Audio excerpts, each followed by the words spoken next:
അടുത്തൊരു വൃശ്ചികക്കൂറാണ്. വിശാഖം കാല്, അതായത് വിശാഖത്തിൻ്റെ അവസാനത്തെ ഒരു പാദവും അനിഴവും തൃക്കേട്ടയും ചേർന്നതാണ് വൃശ്ചികക്കൂറ്.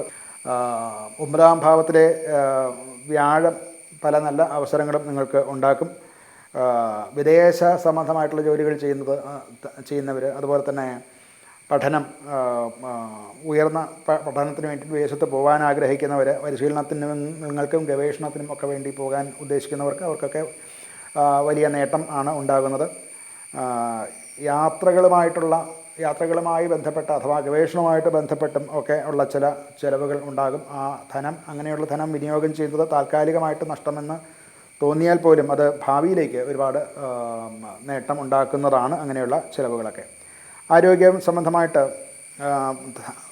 വയറ് സംബന്ധിച്ചുള്ളതായിട്ടുള്ള പ്രശ്നങ്ങൾ, ദഹന സംബന്ധമായിട്ടുള്ള പ്രശ്നങ്ങളൊക്കെ ഉണ്ടാകാം.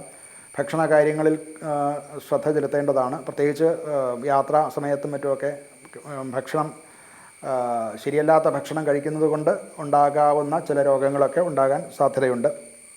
കുടുംബത്തിൽ പിതൃക്കളുടെ അഥവാ പിതാമഹൻ, പിതാമഹി, മാതാമഹി മുതലായിട്ടുള്ള പിതൃജനങ്ങളുടെ, ഗുരുക്കന്മാരുടെ ഒക്കെ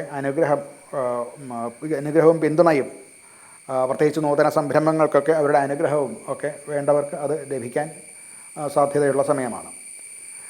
ഇവർക്ക് ഒരു പരിഹാരം എന്നുള്ളതിലേക്ക് ശനി ക്ഷേത്രത്തിൽ അഥവാ നവഗ്രഹ ക്ഷേത്രത്തിൽ സൂര്യനും ശനിക്കും വഴിപാട് കഴിക്കുക. അതുപോലെ തന്നെ മഹാവിഷ്ണു ക്ഷേത്രത്തിൽ വഴിപാട് കഴിക്കുക. നിത്യേന സഹസ്രനാമാദി വൈഷ്ണവ മന്ത്രങ്ങൾ ജപിക്കുക. ഇതൊക്കെയും അനുകൂലമായിട്ടുള്ള ഫലം കിട്ടുന്നതാണ്.